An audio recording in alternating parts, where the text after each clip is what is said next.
I really became interested in the question, what is the proper relationship between a citizen and a government? It all started from owning a gun. And once you start asking that question, you see that there are a lot of different answers. These are the questions that I thought we need to talk about. Why do we publicly fund education? Nobody's asking those questions. I had a visceral, physical reaction. It was traumatic, to say the least. My heart was racing. I felt sick to my stomach. The Free Staters are trying to slash the budget so that we won't have the money to pay for our kids to go to school. I said, I think going forward we should be honest and not use the word budget to refer to what's really a ransom. And in the future they should just call it a ransom. They are people who have come here to New Hampshire to try and take over.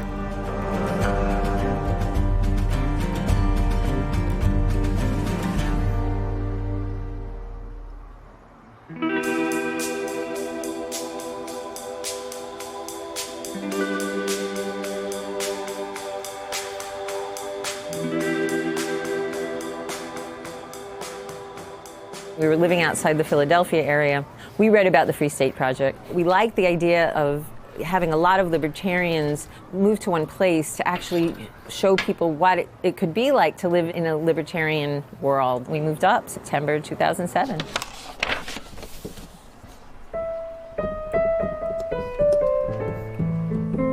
We needed to have a place that would be a lot of land. Off-grid, we've got that separation from the world, but not so far out that it's impossible to do anything, and we found Croydon. This feels like the end of the world.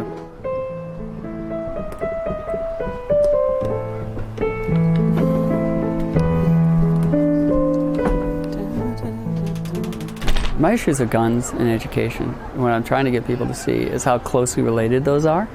Those are your two tools to keep yourself free, are education and arms.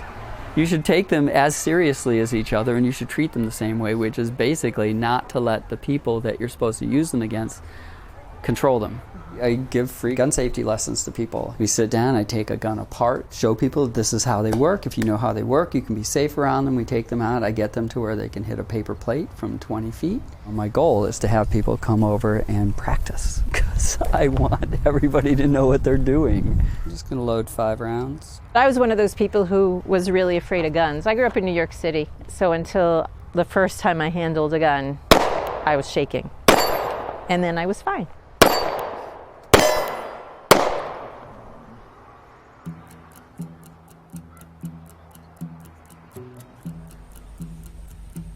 My name's Angie Bolio. I grew up in Croydon. I attended Croydon Village School. I have 2 children with my husband, 4 children collectively, who have all attended Croydon Village School. I was on the school board for 8 years. Croydon Village School houses kindergarten through 4th grade, and that's our only school. So after that, we tuition out our 5th through 12th grade students. I'm Amanda Leslie. I have lived here in Croydon since 2001. My husband, Tom, is a Croydon native. He grew up here and has lived here his whole life, other than a few years here and there. I'm an English teacher at Kearsarge Regional High School and have been a teacher since 2003, although I took some time off to stay home when my 2 daughters, who are now 14 and 16, were really young. I have attended the annual town and school district meeting regularly for the last 20 plus years, and I didn't really expect anything out of the ordinary at this year's. In fact, I expected it to be really quick and painless because there was only one item, one warrant article, which was the budget. I'm chair of the school board. I did my presentation of a $1.7 million budget that, to be honest, I did vote for it, but I wasn't happy with it because it showed a 30% increase over the last few years. And even though I wanted it to be lower, I didn't know how to make it lower, but I was still frustrated by it. And Ian my husband, made a motion on the floor. I wasn't shocked when Ian stood up because Ian has a lot to say all the time and throws ideas out of left field fairly often. I believe what Confucius said was true. He said that the first step towards wisdom is to call things by their right names. Because if you call them by the wrong names, you don't literally know what you're talking about. And I said, I think going forward, we should be honest and not use the word budget to refer to what's really a ransom. And in the future, they should just call it a ransom.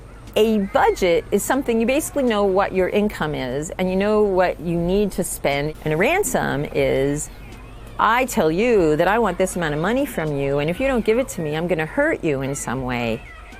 Rather than say, what can I cut, you have to say, what do I need? We should say, this is your budget. This is what we can afford. This is what we feel comfortable paying. Make it work. He had a pamphlet that some people had. The pamphlet was in a box at the entrance to the town hall. Ian's proposal was that we not cut the budget, but start again. We got to do something different. Who is in control here? Is it this small group of professional spenders, or is it the people whose money is being taken? I was at the meeting. I'm the school clerk, so I was taking minutes. So I was sitting at the front of the meeting with the school board, recording minutes. So yeah, I watched it all unfold.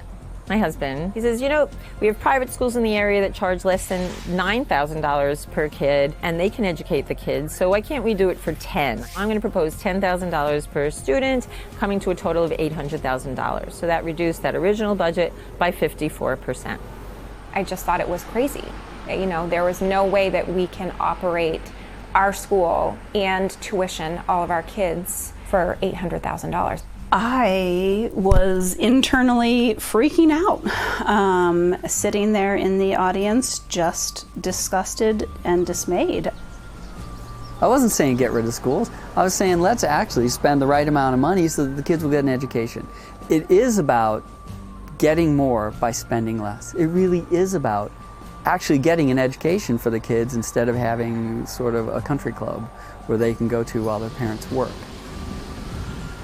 He didn't have any specific plan and no real explanation on how to do it. It was just here's a number that I've come up with, make it work. I was pissed.